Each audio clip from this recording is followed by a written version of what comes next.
성령으로 거듭남과 성령 충만의 체험. 오늘은 기독교의 원력이죠. 우리가 한식도 있고 여러 가지 절기가 있잖아요. 추석도 있듯이 이스라엘 민족에게도 원력이 있어요. 그리고 기독교에도 원력이 있습니다. 그 원력 중에 하나는 구약의 원력과 맞닿는 원력인데 오순절이라고 하는 것입니다. 오순절. 밀을 수확할 때 첫 낫을 댄 이후로 49일, 7주, 7주 49, 7주가 지난 다음에 49 다음에 50이잖아요. 그래서 오순절이라는 것입니다. 성령께서 예수께서 약속하신 대로 제자들이 예루살렘에 모였을 때에 오순절 되었을 때 성령이 임했어요. 그래서 기독교에서는 이 오순절을 구약시대의 오순절과 같은데 의미는 다른 거예요. 오순이란 말은 실제 49 다음날 50일째이기 때문에 오순인데 이때 성령이 임하셨어요. 다락방에서 기도하던 120명의 제자들에게 성령이 임했어요. 그래서 이 날을 오순절 또는 오순절 성령 강림 사건이다 라고 말합니다. 그래서 기독교의 원력에 의하면 오늘은 성령 강림절이 됩니다. 성령 강림절.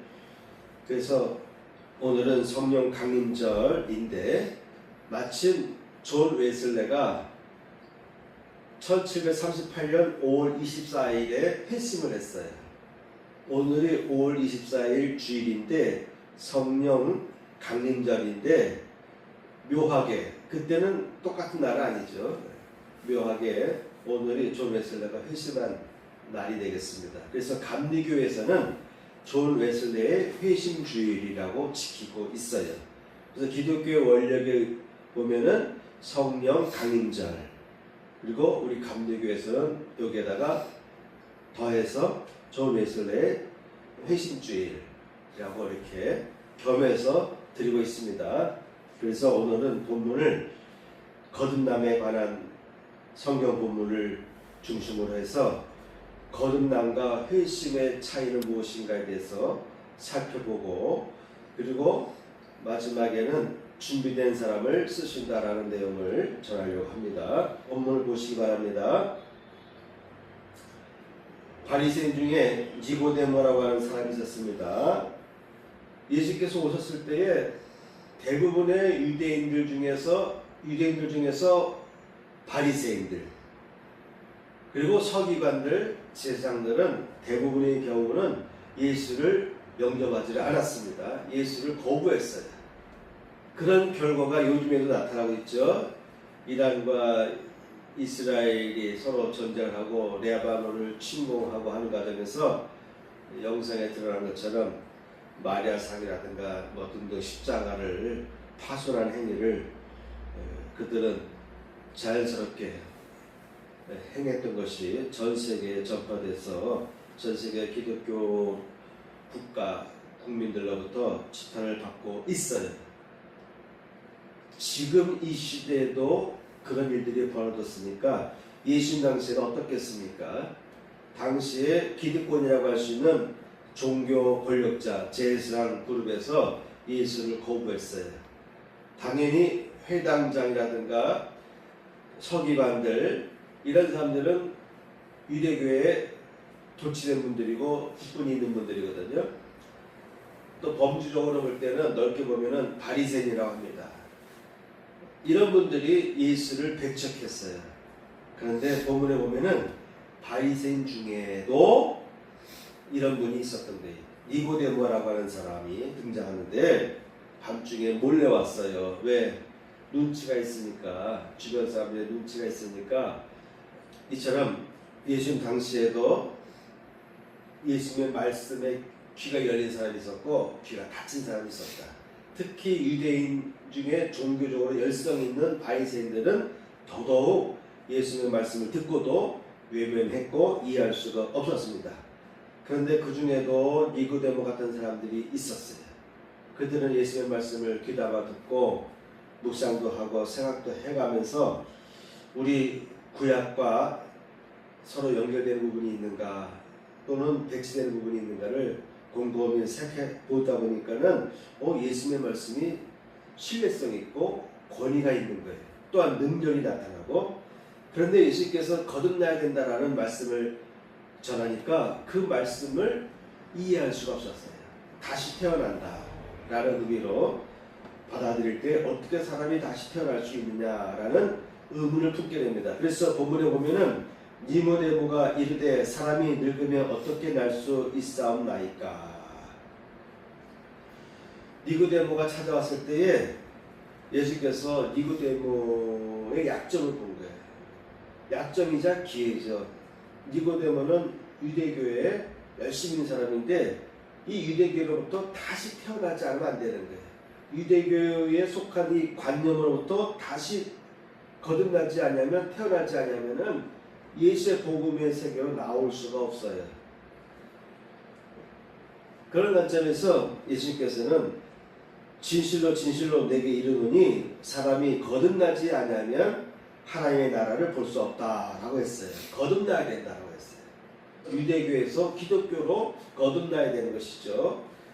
그런데 이 니고데모는 예수님의 이 말을 어떻게 이해했는가 하면은 4절 니고데모가 이르되 사람이 늙으면 어떻게 날 수 있사옵나이까. 두 번째 모태에 들어갔다가 날 수 있사옵나이까. 이 니고데모도 상식적인 사람이고 이성적인 사람이고 유대교에 헌신하는 사람이었어요. 상식이 없는 그런 사람이 아닙니다. 그런데도 니고데모 입장에서 볼 때는 이 예수님의 이 한마디가 이해할 수 없는 말이 됐어요.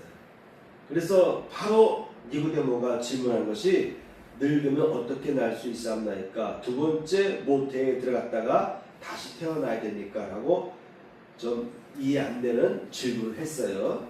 우리 입장에서 볼 때는 이해 안 되지만 니고데모 입장에서는 나름대로 예수님이 메시아인가를 궁금하게 생각하면서 쫓아다니면서 말씀을 나름대로 들었어요. 그래도 아직은 이 니고데모가 겉으로 드러나게 예수님과 동행하지 않았던 것이죠. 눈치도 있고 반 이상은 예수님께 넘어온 것 같아요.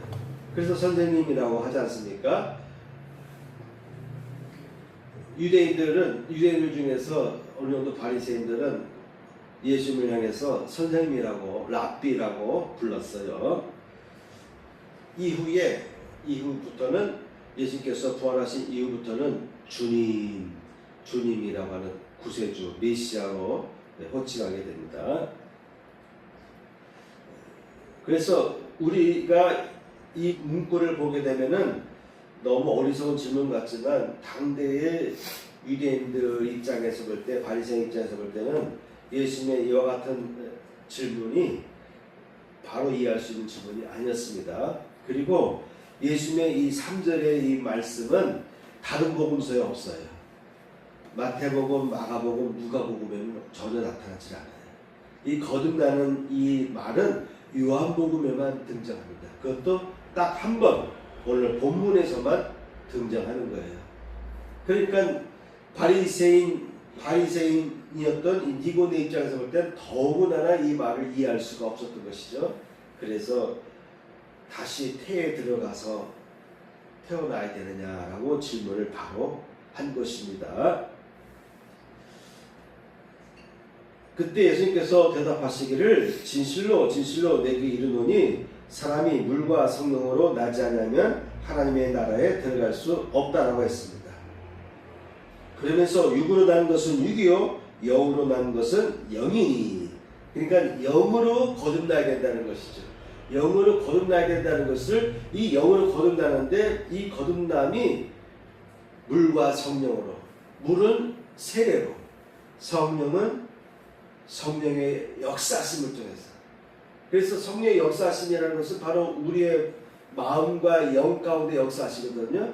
그래서 우리의 마음과 영이 싹 바뀌는 거예요. 새로운 마음으로 새로운 영으로 바뀌는 것입니다. 그 전까지 우리의 영은 원죄에 속한 영이었어요. 원죄에 속한 마음이었습니다. 그러나 성령이 우리 속에 오셔서 마치 화학적인 변화가 일어나듯이 우리 안에 영적인 변화가 일어난 거예요.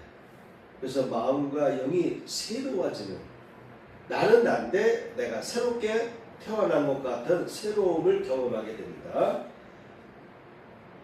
그러면서 예수께서 설명해 주는 거예요. 육으로 나는 것이 아니다. 육으로 나는 것이 아니다. 네가 질문한 것처럼 다시 어머니의 태 속에 들어간 것이 아니고 영으로 나는 것이다 라는 것을 설명해 주십니다. 영으로 나는 것은 영이니 내가 내게 거듭나야 하겠다 하는 말을 놀랍게 여기지 말라. 그래 니고데모야, 네가 그런 질문했는데 태 속에 다시 들어간 것이 아니고 영으로 거듭나는 것을 의미한다. 영으로 다시 태어나는 것을 의미한다. 그런데 이 성령께서는 바람이 임의로 불매 내가 그 소리는 들어도 어디서 와서 어디로 가는지 알지 못하나니 성령으로 난 사람도 다 그러하니라. 자, 여기 중요한 말씀이 나옵니다. 8절. 바람이 임의로 불매 내가 그 소리는 들어도, 그러니까 성령이 역사하시는 체험을 우리가 하게 돼요. 성령의 나타남을 통해서 성령께서 지금 운행하고 계시구나, 우리에게 임재하였다, 내 속에 성령님께서 들어오셨다라는 것은 알아요. 안다는 것입니다. 그러니까 소리는 들린 거예요. 그 소리를 들어도 어디서 와서 어디로 가는지 알 수 없듯이 성령으로 난 사람도 다 그러하니라. 성령이 운행하시는데 불긴 불는데 이 바람이 어디서 와서 어디로 가는지 모르듯이 성령으로 나는 사람도 다 그러하다. 그러니까는 영적인 거듭남을 의미하는 거예요. 영적인 거듭남은 어떻게 사람이 거듭났는지를 우리가 과학적으로나 논리적으로 풀 수가 없어요. 성령으로 난 사람도 다 그와 같이 우리가 이해할 수 없는 것이다. 어떻게 사람이 거듭났는지를 증명할 수 없고 이해할 수는 없다. 그런데 분명한 것은 성령의 바람 소리가 부는 거예요. 느끼는 것입니다. 그런데 느꼈는데 이것이 우리의 영을 완전히 새롭게 거듭나게 했는지 안 했는지를 제대로 알 수가 없어요. 여기에 신학적인 문제가 이제 등장하게 됩니다. 이런 내용 때문에, 이러한 문제 때문에 기독교인들은 신학적인 고민을 하게 되는 거예요. 도대체 이 거듭남은 무엇인가에 대해서 고민하게 되는 것입니다. 여러분, 첫 번째 거듭남과 회심의 차이에 대해서 생각해 보겠습니다. 설교를 듣다 보면은 거듭남이라는 말을 많이 듣죠. 거듭남이라는 단어를 듣습니다. 특히 우리 감리교에서는, 감리교에 속한 교회에서는 거듭남에 대한 설교를 자주 하게 되어 있어요. 그렇죠? 1년에 적어도 한 번은 5월 24일을 기점을 해서 5월 24일이 회심주일이기 때문에 5월 24일이 속한 주일에 존 웨슬레의 회심에 관한 설교를 하게 되어 있습니다. 그래서 우리는 거듭남이라는 단어를 알게 되었어요. 그런데 회심이라는 단어도 사용하게 됩니다. 오늘날은 거듭남이란 말보다는 회심이란 말을 사용해요. 회심이란 단어를 사용합니다. 그래서 존 웨슬레가 거듭났다라고 안 하고 존 웨슬레의 회심일, 그래서 회심 기념주일이 되는 거예요. 그럼 도대체 이 거듭남과 회심은 무엇일까? 거듭남이라는 것은 바로 이 요한복음에 나와 있는 예수님께서 하신 말씀에 근거해서 거듭남이라는 단어를 우리가 크리스찬들이 사용하게 됩니다. 바로 본문 내용에서 예수께서 설명하신 것처럼 영으로 거듭나는 것, 영으로 다시 태어나는 것을 거듭남이다라고 하는 것입니다. 그래서 이 거듭남이라는 것을 통해서 우리가 새로워졌어요. 그러니까 이 거듭남이라는 것은 구원과 연결될 수가 있어요. 구원받은 사람은 거듭난 것이다. 지금까지 우리가 죄에 속해 있었고 원죄에 속해 있어서 우리가 죽을 수밖에 없었지만은 예수 그리스도를 영접함으로 인해서 우리가 거듭났다. 우리가 구원받았다. 그래서 거듭났다는 말과 구원이란 말은 같은 내용이라고 볼 수 있어요. 근데 이 거듭남이라는 것은 단 한 번에 의해서 일어나는 것입니다. 단 한 번 일어나는 것이죠. 그래서 일회성이라고 볼 수 있고, 구원이라고 하는 것은 구원받은 우리가 신앙생활을 제대로 안 하면, 제대로 우리가 경각심을 갖고 말씀에 속하지 않으면, 그래서 마귀의 세력에게 넘어가는 사람들이 생기는 거예요. 초대교회 당시에 이런 사람들이 많이 생겼어요. 오늘날만 이단에 속해가지고 잘못된 사회주종교라든가 이단에 빠지는 것이 아니라 초대교회 당시에도 베드로가 활동하던 시대에도, 사도 바울이 활동하던 시대에도, 요한 사도가 활동하던 시대에도, 예수님의 제자들이 직접 살아서 복음을 전하던 그 시대에도요, 이단에 속하거나 또한 불신앙으로 빠진 사람들이 생겼습니다.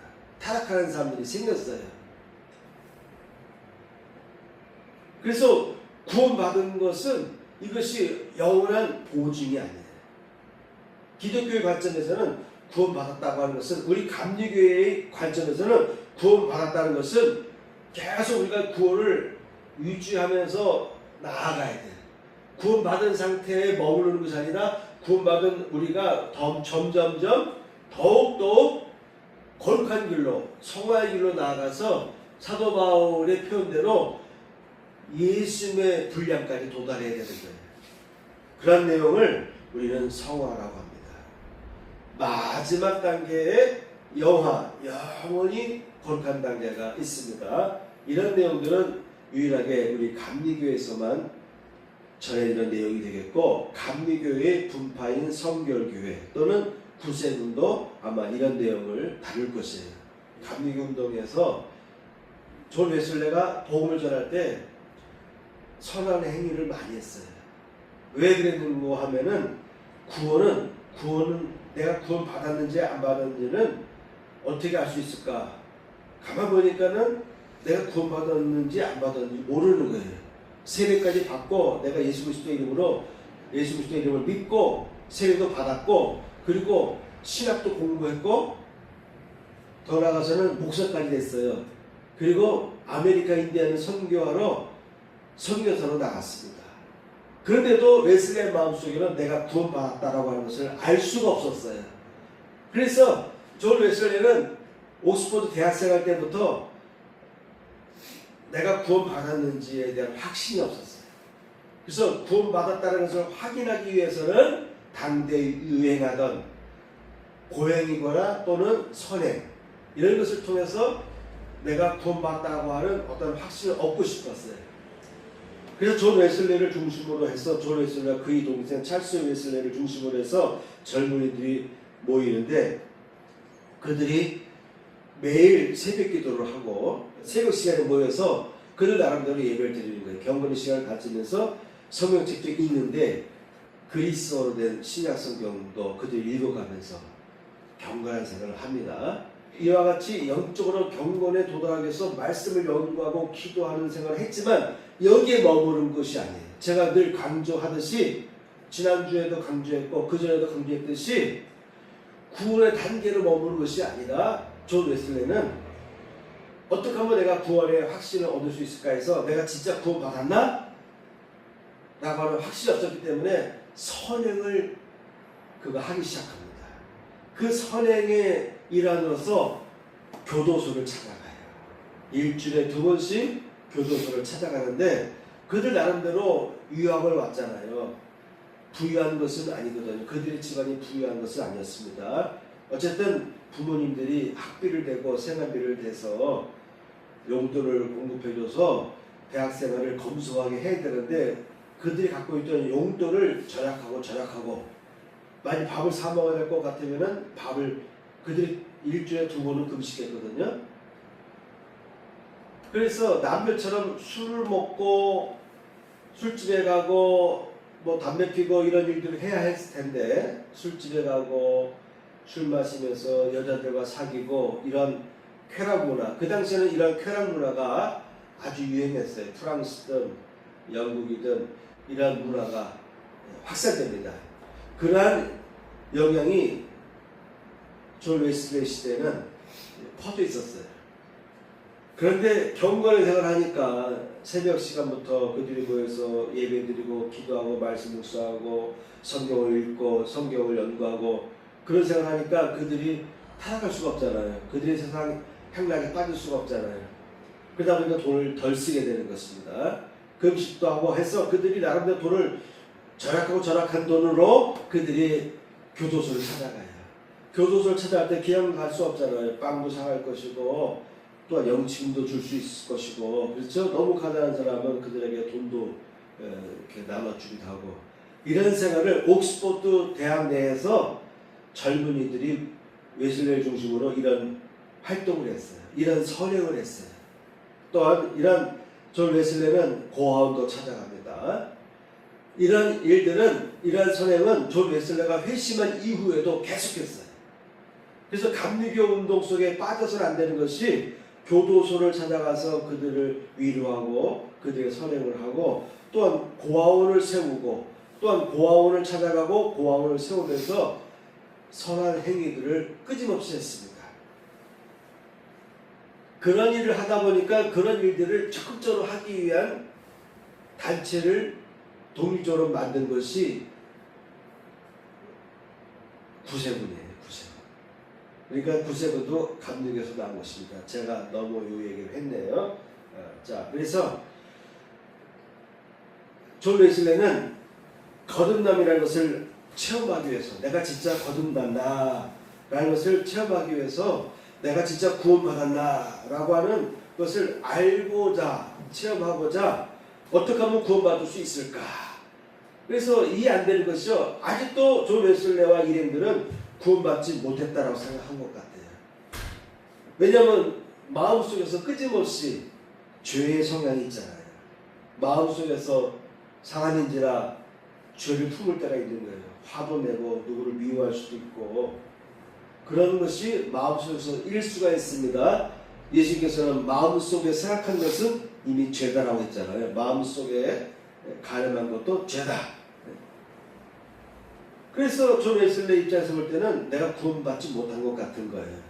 그래서 어떻게 하면 내가 완전한 구원에 이를까 해서 그런 새벽에 일찍 가서 경건의 생활을 했고 그리고는 학과 과정 중에서 시간이 날 때 그들은 짬을 내 가지고 그들 절약한 돈을 가지고 교도소를 방문하고 고아원을 방문하는 그런 선행을 했던 것입니다.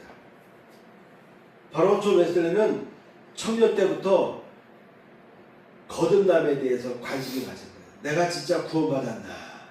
내가 진짜 하나님으로부터 완전히 내가 용서받았나? 내 속에는 아직 죄가 있는 것 같은데 과연 내가 죄가 다 사해졌을까? 그런데 관심을 갖고 이 문제를 해결하기 위해서 고민하고 고민했어요. 그래서 이들은 규칙적으로 생활했습니다. 그래서 감리교란 말은 뭐냐면 규칙적이다라는 뜻이에요. 규칙적인 행동을 하는 사람들이란 내용이 바로 그런 뜻이 메소디스트, 우리나라로 말하면 감리교입니다. 철저하게 그들은 규율을 정해놓고 철저하게 그들은 살아갔어요. 그래서 메소디스트 청년들이 거룩한 운동을 일으킨 것입니다. 이런 과정에서 그가 아메리카 선교사로 갔다가 거기서도 실패해요. 아메리카 인디안을 구원하기 위해서 그들 개종시키기 위해서 선교사로 나갔는데 돌아와서 보니까 아직도 완전히 구원받았다라고 하는 확신이 없는 거예요. 단 한 명의 아메리카 인디안도 전도에서 구원받게 하지 못했어요. 세는 베풀지 못했다 이 말이죠. 전도에서 구원한 사람이 없는 거예요. 아메리카 인디안들. 그리고 결국은 신학자들의 말에 의하면 웨슬레 연구하신 분들의 말에 의하면 그는 선교 생활에서 실패했다. 그리고 그가 돌아온 거예요. 돌아와서도 보니까 그가 돈을 받았다라고 하는 확신이 없는 거예요. 그러면서 웨슬레는 계속 고민에 빠집니다. 어떻게 하면 이 고민을 해결할까? 이런 고민은 그의 동생 찰스 웨슬레도 마찬가지였어요. 그래서 이들이 내 안에 있는 이 죄가 완전히 사해졌다라는 것을 체험하고 싶었어요. 내가 구원받았다라고 하면 내 속에 죄가 없어야 되는데 가만히 생각해보면 아직도 내 속에서 죄가 꿈틀거리는 것이 느껴지는 거예요. 확신이 없는 거예요. 내가 진짜 변화된 사람일까? 내가 진짜 하나님의 자녀로 거듭난 것일까? 계속 고민하면서 그들은 영국에 돌아와서도 계속 존 웨슬리는 영국에 돌아와서도 계속 그의 동생과 함께 경건의 생활을 끊임없이 하면서 기도했어요. 날마다 혹시라도 내가 오늘 거듭남을 체험할까? 오늘 내가 구원의 확신을 내가 구원받다라고 하는 확신을 체험할 수 있을까? 그들은 끊임없이 서적을 읽어가면서 여러 서적들을 읽어가면서 특히 존 웨슬레가 회심했던 5월 24일 요때에는요, 존 웨슬레나 그의 동생 찰스 웨슬레는 마틴 루터의 책을 서문이라고 할까요? 마틴 루터의 책의 내용을 열심히 탐구하고 있었어요. 그의 동생은 갈라디아서에서 마틴 루터가 쓴 갈라디아서에 대한 서문이 있습니다. 갈라디아서를 나름대로 이렇게 주의를 한 거겠죠. 그 부분을 읽다가 은혜를 받고 존 웨슬레는 5월 24일 수요 예배 드릴 때인데 밤 8시 45분경에 수요 예배 드리는 장소로 가다가 거기서 로마서 내용을 듣는데 그 내용을 듣자마자 존 웨슬레는 갑자기 내가 구원받았다. 내 속에 죄가 완전히 씻음받았다라고 하는 확신이 생기면서 마음이 뜨거워지는 것을 경험합니다. 이때 예배드리던 그룹은 모라비안 교도들이었어요. 웨슬레가 배를 타고 항해하는 가운데서 풍랑이 일잖아요. 바람이 거세게 불고 파도가 거세게 불어서 배가 마치 침몰할 것 같은 위기들이 오게 되거든요. 그래서 웨슬레는 불안에 떨었어요. 파도에서 죽을까봐 불안에 떨었어요. 그런데 한편에서는 찬송 소리가 들리는 거예요. 바로 모라비안 교도들이 그 엄청난 파고와 비바람이 몰아치는 바람이 몰아쳐서 배가 곧 전복될지도 모르는 그런 상황에서도 그들은 예배를 드리는 거예요. 마음의 평안을 가지고 예배를 드리는 거예요. 근데 웨슬레 자신을 볼 때는 자기는 불안에 떨었던 거예요. 그런 것이 자기의 마음속에서 많은 고민을 일으킵니다. 왜 나는 저도 같은 평안이 없었을까? 왜 나는 저도 같은 믿음이 없었을까? 그런 고민하면서 끊임없이 존 웨슬레도 그런 믿음의 단계에 도달하기 위해서 노력하다가 그러다가 5월 24일에 예배드리러 가다가 그 집단에서 로마서 말씀을 읽는 그 누군가가 낭독하는데 그 낭독하는 소리를 듣자마자 존 웨슬레의 마음이 확 변하기 시작하는 거예요. 마치 거듭난 것처럼 확 변한 것입니다. 내 속에 있는 모든 죄가 다 사해짐을 받았다는 확신을 얻습니다. 그런데 그의 동생 찰스 웨슬레는 3일 앞서서 5월 22일이 주일인데 5월 22일에 찰스 웨슬레는 소문을 통해서 갈라디아서 내용을 통해서 그가 묵상하고 은혜 받다가 갑자기 그도 그의 죄가 완전히 사해졌다. 나는 이제 완전히 구원받았다라고 하는 확신을 얻게 됩니다. 형보다 먼저 동생이 3일 앞서 그런 경험을 하게 돼요. 참 대단하죠? 이 젊은 사람들이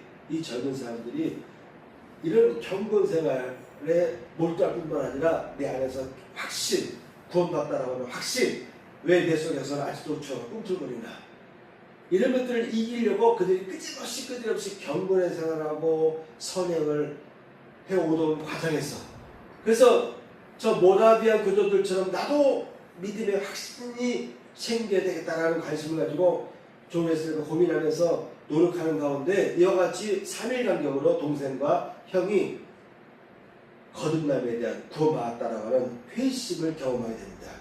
웨슬레의 이러한 경험을 회심이라는 신학적인 용어로 쓰게 되는 거예요. 그렇다면 이 거듭남과 이 회심의 차이는 무엇일까? 이 거듭남이라는 것은 한 번인 거예요. 한 번. 예수께서 말씀하신 이 거듭남은 단 일회성인 것입니다. 그런데 이 회심이라고 하는 것은 처음에 존 웨슬리도 이런 회심을 경험하니까 그가 뜨거워져서 주변의 젊은 사람들, 주변 사람들에게 복음을 전하고 설교할 때마다 자신이 경험한 얘기를 전하는 거예요. 간증을 하면서 그런 회심을 하도록 격려합니다. 그래야 구원받은 것으로 여겼어요. 존 웨슬리조차도 그렇게 여겼어요. 그런 회심의 경험, 거듭남의 경험이 없으면은 구원받지 않은 것이다. 그러니까 기존에 믿던 사람들도 그렇고 기존에 안 믿던 사람들, 술주정뱅이라든가 탕광에서일하던 그 강팍한 사람들도 이런 설교를 듣고 그들이 회개하고 말씀을 듣다가 그들도 이런 체험을 하게 돼요. 그래서 구원받았다라고 하는 확신을 얻는 체험을 하게 됩니다. 그래서 이런 체험들을 신학적인 용어로 회심이라는 말로 표현합니다.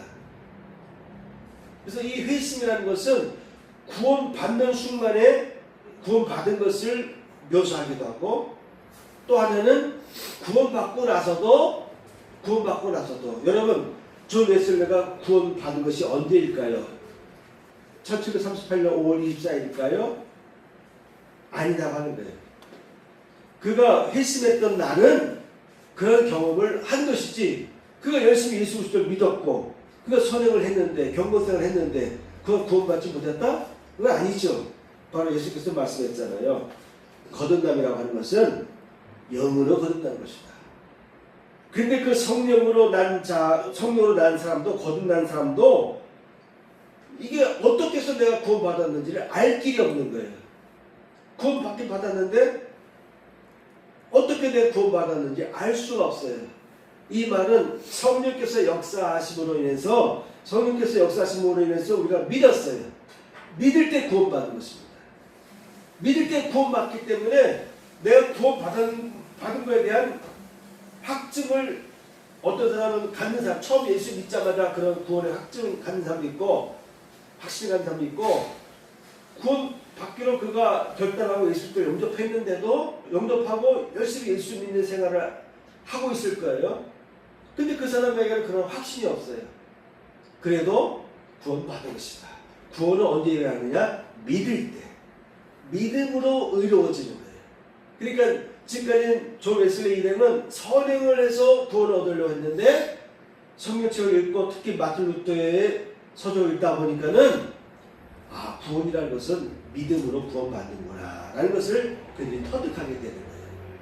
그래서 선행으로 구원받는 것이 아니라 믿음으로 구원받는다. 어떻게? 하나님이 우리를 용서해 주시는 거예요. 하나님이 우리를 의롭다라고 인정해 주는 거예요. 그래서 감리교에서 칭의라고 하는 신학적인 용어가 나옵니다. 이렇게 해서 구원을 받았어요. 구원 받았는데 어떤 사람은 자기가 구원을 어떻게 받았는지에 대한 확증이 없는 사람이 있고 어떤 사람은 처음부터 예수 믿을 때부터 그런 확실한 체험한 사람들도 있을 것이죠. 그렇죠?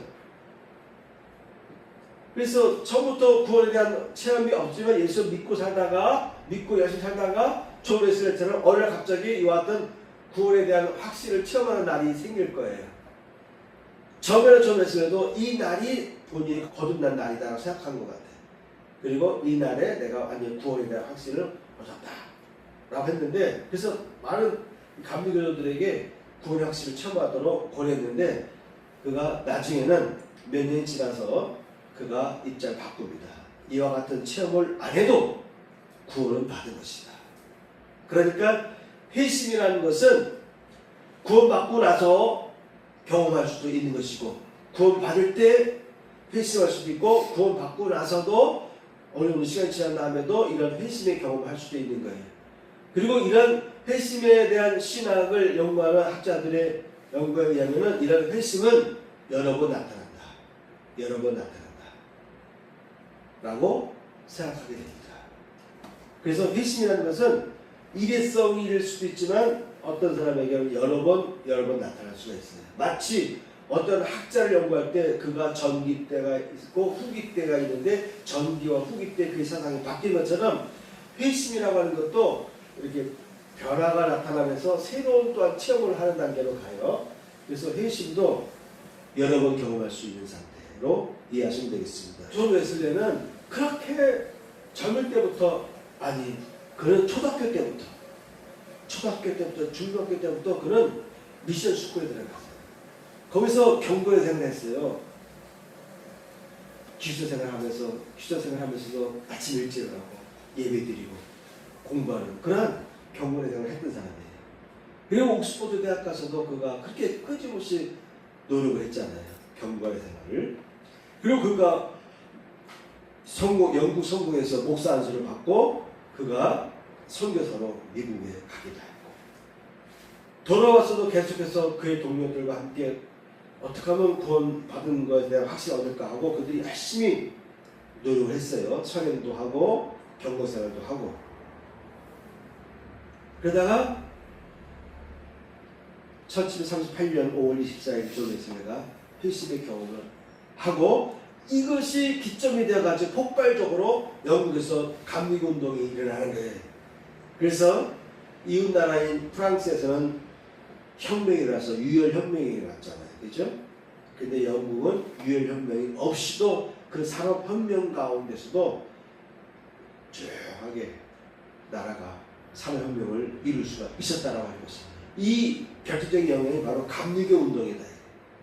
교회 안에 감리교도들이 넘쳐나고 술 주정꾼들이 술을 끊고 경건한 생활을 하고, 그러니까는 감리교도들이 열심히 직장 생활하고 술 안 먹으니까 돈을 절약하잖아요. 근면한 생활을 하잖아요. 그러한 운동이 감리교도가 영국에서 폭발적으로 부흥하는 가운데서 영국에서는 유혈혁명이 생기지 않았다. 프랑스처럼. 자, 여기서 중요한 것은 왜 1738년이었을까? 5월 24일이었을까? 왜? 어릴 때 회심할 수도 있었을 텐데. 다른 그 웨슬리를 따르던 친구들 중에 조지 히필드라는 더 어린 청년이 있었어요. 그 청년은 좀 더 일찌감치 그가 회심을 경험합니다. 근데 이들의 리더였던 존 웨슬리는 그의 동생보다 3일 늦게 회심을 경험했어요. 그런데 중요한 것은 존 웨슬리가 회심하고서부터 감리교가 폭발적으로 부흥하기 시작합니다. 존 웨슬리가 회심한 이후부터 본격적으로 감리교도들이 부흥운동을 일으키는 거예요. 그러니까 왜 1738년이냐 이거죠. 존 웨슬리는 이렇게 어릴 때부터 경고생을 받았다고 했잖아요. 아침부터 예배도 시작하고 저녁에도 예배를, 어머니로부터 상담도 받고 교육도 받고, 그런 과정을 거친 후에 초등과정에도 그가 기숙사생활을 해가면서 경관생활을 했지 않습니까? 그래서 그가 젊은 대학생이 됐고 그리고 목사가 됐고, 이런 모든 과정을 겪으면서 딱 부족했던 구원에 대한 확신이 남들이 다 있는데 왜 나는 없는가라고 하는 고민 속에서 그의 동생과 찰스 웨슬리와 존 웨슬리는 더 열심히 사모하는 가운데 성령이 임한 거예요. 바로 준비된 것입니다. 이런 준비가 된 이후부터 감리교 운동이 확산되는데, 이 감리교가 영국뿐만 아니라 미국까지 건너가서 감리교 운동이 부흥을 일으키게 되는 것이에요. 아일랜드라든가 주변국으로 복음이 막 확산돼요. 바로 준비되었을 때 하나님은 역사하시는 거예요. 이미 존 웨슬리는 이미 구원받은 사람입니다. 그런데 그가 남들처럼 그 어떤 믿음의 확신이 필요했기 때문에 그 믿음의 확신을 갖기 위해서 그가 그렇게 갈구하고 노력할 때 하나님은 그것도 존 웨슬리를 맨 마지막에 동생보다 더 늦게, 조지 히필드보다도 더 늦게 회심을 체험했지만 이 웨슬리의 이 회심을 통해서 감리교가 폭발적으로 부흥하고 영국을 변화시키고 미국을 변화시키는 그런 운동이 가능했던 것입니다. 결론은 뭡니까? 성령으로 거듭남과 성령 충만의 체험을 사모하자. 나도 사모하자. 그럼 나의 영적인 획기적인 체험도 있으면 좋다. 없어도 되지만 이왕이면 그런 영적인 체험, 성령의 강력한 강렬한 체험. 예수님의 제자들이 예수를 믿고 따랐잖아요. 그러면 그 예수님의 제자들은 구원받지 못한 겁니까? 예수께서 말씀했어요. 누구들이 나를 믿는 자는 구원받는 것이다. 그러면 제자들도 구원받은 거예요. 그런데 너희는 예루살렘 떠나지 말아라. 성령을 받을 때까지 기다려라. 그래서 오순절에 성령이 120명의 제자들에게 임한 것이죠. 이때부터 기독교가 폭발적으로 유대 땅에서 전 세계로 뻗어나가기 시작한 것이죠. 번져나가기 시작한 것입니다. 이처럼 이왕이면 오순절 사건의 성령의 역사를 통해서 기독교가 확산됐던 것처럼 베드로가 전하니까 3,000명이 구원받고 베드로가 전했더니 5,000명이 구원받는 역사가 바로 성령의 사건을 통해 성령의 임재 사건을 통해서 이루어진 것이죠.